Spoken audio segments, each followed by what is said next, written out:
Hi, Fredrik. Thanks very much for joining us today. Thank you. Nice to be here.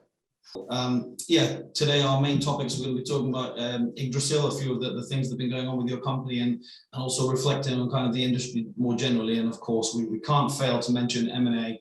And even this week while we're speaking, we've had big deals announced. So, I mean, to start off with, I think a great starting point is you've been at the helm at Yggdrasil for is it almost 10 years now, or is it coming to 10 years? That kind of coming towards 10 years exactly. It was an interesting adventure in that sense. I gotta say, yeah. When we started it, the industry was completely different.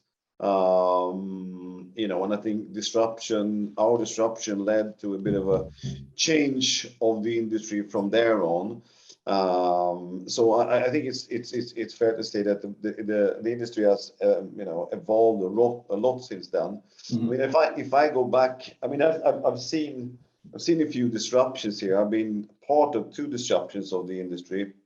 Once back in the NetEnt days when we did the Seamless Wallet and free spins, which kind of changed the whole arena. There was Playtech, Microgaming, Chartwell Crypto. There were the dominant figures. You had one casino provider, and we kind of come from the little Nordics back in the days and say, you know what, we believe it's a better user experience to let the players, select from various types of games instead of just having a small limited range. And I think that disruption was pretty big because it led to a complete more innovation was allowed, because we have taken down the barriers of this walled garden around manual fund transfer, and that led to a kind of a slow evolution of more providers. Still, I think at the time, not everyone was sure that you could actually disrupt it more, because NetEnt was such a leading position then, since we had on Seamless Wallet and free spins, and by that we took a big chunk of the market. When I left NetEnt and I started this together with Cherry, Yggdrasil together with Cherry, I had to be very confident that we can do a new disruption, the next level from just Seamless Wallet and free spins. And at the time, the games were pretty similar. You imitated a lot what was in land-based. You did some new mechanics. You mixed it up a little bit. But basically, anything you put in front of the market was selling, because it was more of a casual market, to be honest, at least in the slots aspect, not so much in the table games. But I was pretty keen on doing this whole thing that I saw was an issue, and that was that all the campaigns and so forth outside of free spins, all the tournaments and all that was handled manually, and quite a bad experience for the players and for the operators. We said, why don't we just take it the next step, and that's going to be our foundation for our value propositions, and that we did, and that gained us, a lot of traction for the years to come there, and that was a big disruption. So now the market started seeing, hey, you can actually challenge the guys who used to be the challenger and the winner, and then you start to see dynamics. Hence, then all of the others coming up from the woodworks, basically, with new value propositions and so forth. And then, as I retired, did a great job with their daily jackpots and put them really on the map, and that gained a lot of traction. And if you steal a big chunk of the market quickly, you become immensely profitable in a short period of time. And that was great then. So I said, I've seen the disruption going in a couple of times. And I actually do think now we are at the center of a third disruption from YGG. At least two have been in before, one NetEnt and one with Yggdrasil. But I think now when GAT is being rolled out, we see third-party partnership coming in, joining our development cycle. They're licensing our intellectual properties to get their content into our big network. I think that is the next disruptor, and we're kind of in the middle of it. We see our top line growing pretty good due to that. And again, we never wanted to be a hub, because aggregation has been there all the time. So we wanted to disrupt the aggregation by developing this piece of tech called Gatti in a regulatory landscape, and allowing each part of the chain to do what they do best. So we're kind of in the middle of that, and sailing through that at the moment, which is very, very exciting. Yes, so I was going to say, given the disruptions you've mentioned, on a scale from slightly different to, say, unrecognizable, just how much would you say the industry has changed in all this time? Well, for me, a lot. I mean, I can look at the casino side or the slot side mainly. There I see a lot of disruptions, but it all started with seamless wallet and free spin. It started with seamless wallet because that broke down the barriers, and that led to open up to new innovations, that led to new disruptions, and that is enter more innovations coming in and lead to new disruptions, and that is what I see. Everything is driven by the user experience, whether it's from the player per se or from the channel per se. It's all going to be driven by user experience, and I think that's very important. What I've seen now, if I compare the casino with, let's say, the other biggest kind of a vertical industry, which is sports betting, which has been pretty walled garden, proprietary solutions, pretty big tech and software, ring fenced, and I see, if data fantasy is going to be, if that's going to be the disruptor, I'm not really sure it is, because it's just a new vertical. But you start seeing disruptions coming led from the US now, because there they have a more open, attitude to innovations, and I think there you're going to see a lot of innovations coming from US and sports, and I do think that casinos still have disruptions to come based on, let's say, what we're doing now with the GATT, open up third parties, enabling people doing R&D based on being convinced of a strategy or a user experience, and they come with something, bringing that to the market, and they can do that through our 600 brand distribution channel, but in a very efficient way. I think that's going to be leading to new disruptions as well. So yeah, do I see it changed? I see in casino a lot more. In sports, I've seen a lot less, except for that maybe the last year you see a lot more sports betting at the moment. Yeah, absolutely. So as you say, change in the industry and disruptions, and you've mentioned as well how Yggdrasil itself has kind of changed, adapted, and as you say, perhaps caused some of that disruption. The next sort of 6 to 12 months, given kind of your aim to be seen as a global publisher and also the Masters program, what is on your roadmap? What can we expect to see from Yggdrasil? Well, I think what you can see is this. We focused a lot on the B2B technology side, right? We are provider to the operators. We're also B2B partner to the studios in this case, right?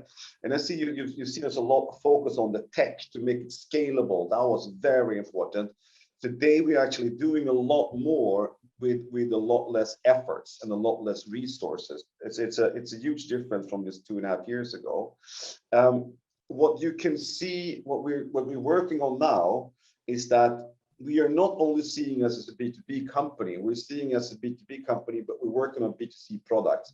So you will see more of R&D coming out. You saw it already, as I said previously in a different context. You see the new type of games coming out from our own portfolio. The guys like Raptor and Vikings Go Berserk Reloaded, the ones you see behind me here, right? A different focus from beginning on the R&D and focus on the gambling user experience.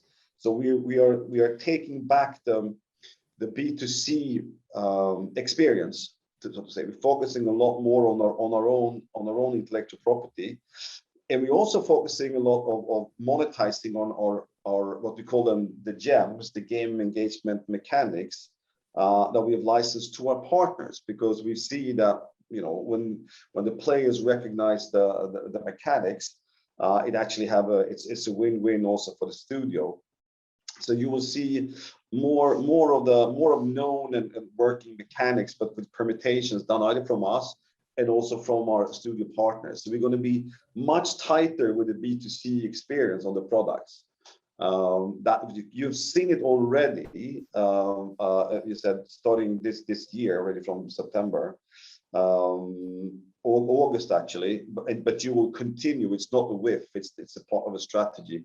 So we are not only B2B, we are B2B to C, so to say. We're working with consumer products. We're working with gambling products. Yeah. Yeah, absolutely. As you say, you touched on the game engagement mechanics there. You touched on the Legati earlier. I know these are big products for you. In terms of kind of, we talked about disruption and change. Obviously, something that impacting the industry as a whole. As we mentioned earlier, M&A and consolidation. And this year we've had several examples. I mean, I'm trying to list all of them. I couldn't list all of them, but the big ones you've got: Evolution, Big Time Gaming, Kindred Relax, Scientific Games, Lightning Box, and even just in the last sort of few weeks, 888 William Hill, Aristocrat Playtech. You know, what a list. How do you kind of review, if we just talk about M&A, industry consolidation, how do you look review kind of 2021 and look back on the deals and the trends that are driving the sector at the moment? I think it's, I think it's very, very interesting. I mean, these are things that we have kind of anticipated for a long time that are finally materializing, both in the B2C side, and then I think it's going to be equally more in B2B. So I can just say what goes on top of my head here is that you see a lot of bridge interest between UK and US. You see a lot of that. You saw a lot of shareholder value also created in Evo, deriving from US, and been going on for several years. Remember, even NetEnt had a lot of shareholders coming in from US, Nordic selling and US buying, and US is a huge market. So I think you will continue to see that. There are also another thing. It's a kind of a long-term COVID consequences, which means the land-based guys has woken up and said they really need to tap in. Some of them have done pretty well in US already, both in terms of performance, business performance and share performance. Like guys like Every is doing pretty well there. And there are others. There are also others that come from zero, but still very, very, very big companies. You saw an Aristocrat Playtech deal, which is proposed. Aristocrat big in social or big in land-based, of course, but been staying out of the kind of a real money online gaming for until now. And they're not the last one. So there's still more deals to be done. There's still more, whatever structured those deals going to be. From a global perspective. So I see it's just the whole industry goes into a new phase. And I find it so interesting. That's why this industry is never a dull moment. It's never a dull quarter. All new innovations, new type of deals. It is global at the as well. And there are macro trends that has an impact on certain things. The SPACs coming in there, changing things around again, and there's just a lot of money involved in it. In the US, regulating in sports state by state, casino following after. So, and then there's of course a very tough regulated landscape in Europe that is struggling probably with channelization. I would say it's probably lowest than it's ever been before in the regulated markets. Not everywhere, but in a few spots here and there. And as I said, you need to keep an eye on the global macro and the local macros and what's going on. Never a dull moment. Absolutely, yeah, never a dull moment, and no 2 days are the same. I think. I mean, cliches, but in gaming and gambling, they definitely apply, and I definitely agree. Do you have any thoughts on kind of the operator supplier merger trend? Because while not too common, we're seeing a little bit more of it, and maybe as time goes on, I'm not sure, will we see more of that? Well, I mean, it's usually driven by the operator who wants to have production for a strategic point of view. They think it's going to with all rights, it's going to differentiate themselves with the new content. It's easier to market. It's easier. Acquisition is getting more and more expensive. So they believe that content production is going to help them with that, and to some extent they do,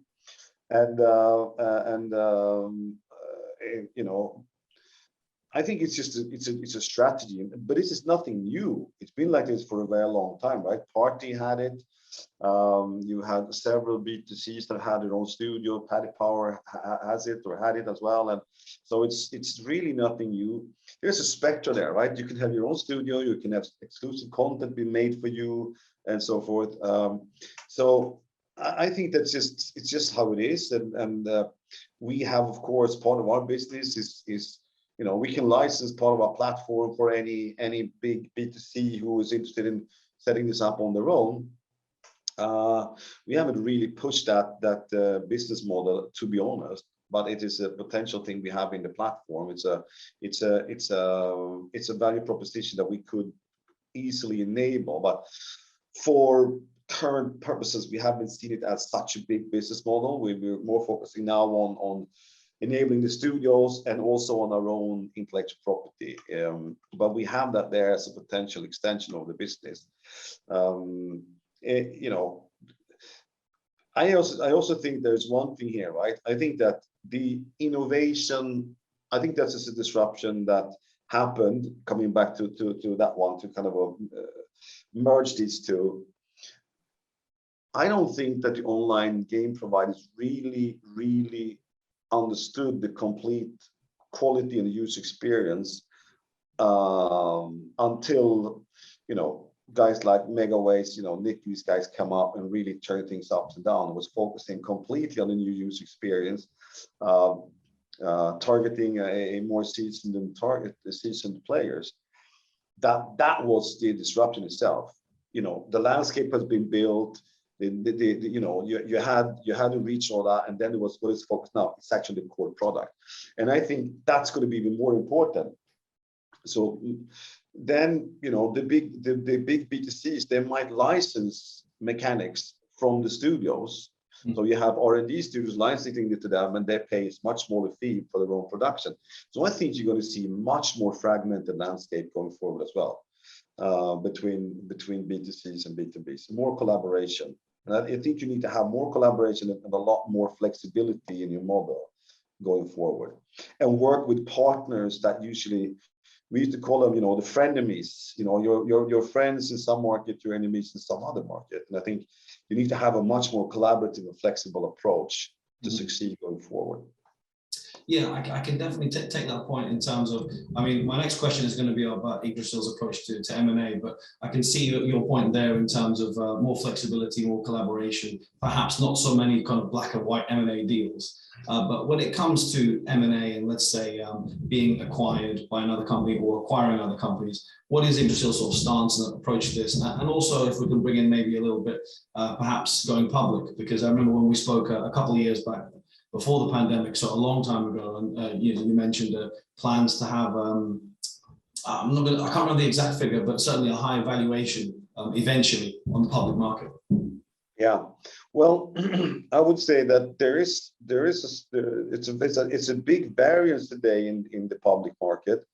I would say what was previously a natural landing zone for Nordic, kind of say Nordic or Northern European owned companies was the Nasdaq, the Nasdaq OMX, right? And you know what, my statement to say maybe it's a bit cooler now than it used to be, and then you look at evolution at the same time, which is, you know, super high evaluation. So of course I have to say that with a pinch of salt. But I think given how the banks are treating gaming today in Sweden, basically, I think it makes it tougher to have an IPO there. I also say but there's still IPO opportunities, still good market for IPOs, of course, and maybe especially even more to the west from the Nordics. Then I'll say that, you know, I would say back in the days, you know, IPO was always the preferred way forward for the shareholders to kind of exit the business or continue rolling the business going forward. Today, you know, we sit with a private equity company, Bridgepoint, which is a great company without a doubt. We got to learn them here in the past years. Great in governance, great in building a business from lots of experience, right? The only downside is they're not an industry player. But I think that they've been a great shareholder, a great sparring partner here. But who knows? I mean, it's still private equity, and you can only speculate. You know, you can only speculate that given today's high multiples, it might be an interesting thing in looking at exit options. You know, and that's all I can say about that. Some private equity companies, can look for an IPO. Some might prefer a trade sale. IPO always bring up the OpEx a bit and increases the risk in a fairly mid-term, which is not optional. So if I would bet, I would bet more towards looking at optionality around potentially selling the company, or let's say rolling it up in a company or merging in a company. But when it comes to Bridgepoint strategy and the consortium there, you need to ask them how they philosophing around this. But I can see that there's, I mean, for me personally, I can say that there's an interest, of course, in continue the journey one way or the other, but it depends on who we talk to, and if someone comes and wants to do a deal, of course we're open to discuss, but that depends on who and how and so forth. There's currently no ongoing activities. I can say that the company is still developing according to plan. Sure. Absolutely, yeah.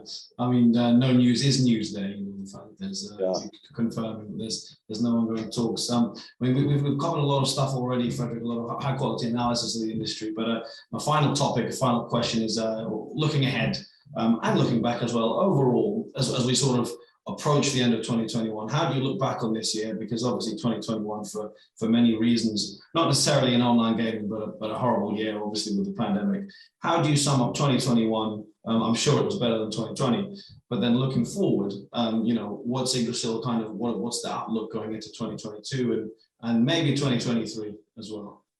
Well, I would say 2021 will. We don't rate it as a bad year, to be honest. It's a good year. We have delivered according to our promises in terms of the KPIs. We managed to onboard a lot of partner studios. We managed to sell some gems to partners. We managed to build a top line. So I think we have had a pretty decent year that we're soon to have behind us, with a very strong fourth quarter, of course. Then I would say that, as I said, going forward, we need to be much tighter in our game. We're going to work much more with our own intellectual properties, but we've proven that in 2021. 2021 was a kind of a proof of model, while 2022 will be more of curation around the B2C and the user experience, not in the GATI and in the chain in the system. Now it's more focused on the user experience in the moment with the player. So that we're going to see more in 2022. So a lot of more curation. You're going to see less game coming out from us in 2022, but more games proportionally will have our own intellectual property, our own in-house made games, and of course studios licensing our intellectual property. That is what you're going to see going forward. Most probably we're going to declare some kind of we haven't announced anything of strategy towards the West, the US market. Most probably within a couple of weeks we can announce something on that.